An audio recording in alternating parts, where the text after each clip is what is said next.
this thing looked like a turtle shell. It looked like almost type of panels of some sort in it. It was about 60 feet around. Put all of this in context, I think we have to kind of just get right into what the experience was that you had. You were a young child in Massachusetts, out in the Berkshires, and you Right. had actually multiple experiences out there. Back in 66 was really the first time that we saw anything in the Berkshires, in Great Barrington or Sheffield, I should say. And we mentioned it in our restaurant. We mentioned what we saw. We mentioned this craft that looked like a turtle shell in a lot of ways, and we had a lot of references for things because we were kids, and that's one of the reasons we remembered it, because we remember things visually that that that we even today see every day, like a turtle, right? So this thing looked like a turtle shell. It looked like almost type of panels of some sort in it. It was about 60 feet around. We did not see any. It was on the ground. We did not see any landing gear. We did not see any windows. We did not see anything. It just looked like the whole thing was covered in like a shell. When I first saw it, we thought it was like a big pile of dirt. And and so it was still. There was nothing really going on with it at first when we saw this thing. And there was it. It looked completely sealed, but around the side of it, and this is something I think is quite unique. It didn't come to a point where this thing looked like would come to a disc, and it was round. The sides of it were very high and very almost like a tire, if that makes sense, almost like a pewter looking tire of some sort. It the top was rounded a bit, the bottom was pretty much the same as the top. In the middle of it, or the center of it, I should say, which went about 10 feet tall maybe or high, was rounded, and not like anything else I've ever seen. And I've got an image of it in the Roswell Museum, but that's very accurate to what it looked like. And so, and we mentioned that in our restaurant back in the 70s, this Village on the Green, which was like this little jukebox-inspired diner back in the day, and everyone ate there. And this played a very important part in where we are today. I mean, this month in the news, it we mentioned it in the restaurant, and a lot of people weren't on board with it, and it created some turbulence. And then in '67, the following year, and again in September, we saw it again, and so it kind of we talked about it more and more in the restaurant. Now this restaurant became very significant for a lot of reasons, mostly because in the earlier years when we talked about this, there were so many arguments and people disagreement and different Mm-hmm. opinions on what we saw, and that created a ripple in the natural progression of the community. Now, in '67, like I said, it was basically the same thing. We saw the same thing.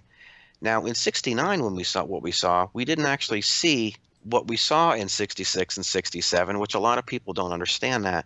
They all think they kind of put all this into a blender and they hit spin or grate, right? And all of a Sure, sudden yeah. everything gets mixed up. So in '69, which I really want to get to, I was at a horse show in what's now a ski resort called Ski Butternut. And I was coming back with my mother. We were in a station wagon, a Bel Air station wagon. My brother was in the back seat with me. My mother and grandmother were in the car with us. My mother was not married at the time. And we were going down Route 7, which right through Great Barrington and heading into Sheffield. We stopped at a restaurant called the Meadows, and where we took a break and had something to eat. And it was really kind of weird that night because it was Labor Day weekend. You would have thought there would have been a lot of traffic. There was really no one on the roads. Um, and after we ate, we went to the restaurant that we owned, the Village on the Green, which was right in the heart of Sheffield. And it was the only eatery in town. No one else, there was nowhere else to eat. And so we had our cook keep it open later. And my mother went in to check on things, make sure that the chairs were up, and we make the deposit box and drop and that kind of thing. So we parked around back. We came in, and sure enough, we took a couple of minutes. We had some shakes. I remember, my mother used to make us shakes, and they cleaned up, and we were getting ready to leave. She made the drop at the bank, which is important, played a part in this.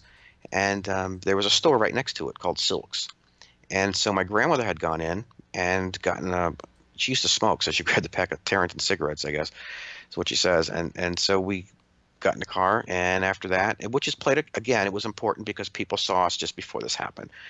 And so we took off, left the town of Sheffield, and we went up maybe, I don't know, like a 16th of a mile, and we took a right down this road where there's this red covered bridge. And as we came over it, and this is not something I mention a lot, there was something odd my mother did reference, and my mother's actually in the next room right now. I take care of her now. But we were talking about this not that long ago, that when the car came down that dirt road and started to go over the bridge, there was a weird reflection of light of some sort, because she said the headlights of the car just didn't seem to make sense with the reflections that were coming from the planks and the boards. So whatever we did see was definitely below the bridge along the water. Now, I've never said it came out of the water, but it was lower than the bridge. So we came over the bridge, and as soon as we exited the bridge, my grandmother had turned around because I was giving my brother a candy, and she thought he could choke on it. But at the same time, they were interested in why these lights were still behind us in the bridge that we initially thought was a little odd anyway, but assumed they were the headlights. And so my grandmother was looking out the back of the window, and it wasn't until we realized that she had really seen something that we all turned around. And sure enough, this thing looked very much, and I'm going to just initially, it looked like an upside down Hershey's Kiss, because there was what looked like lights coming out of it towards the bottom near the water. And again, it was over the Housatonic River, so it probably was reflection again. But when it rose up, and again, I didn't say it came out of the water. I don't know where it was initially, because there's a bank there, and it's a lot of open space, very swampy, and we saw this thing rise, and it was friggin' incredible. And it all didn't rise up that high, and it did not. A lot of people say it came over our car. It didn't come over our car. It actually went away from our car, and it went further out around a bank of trees and over what is now a huge cornfield.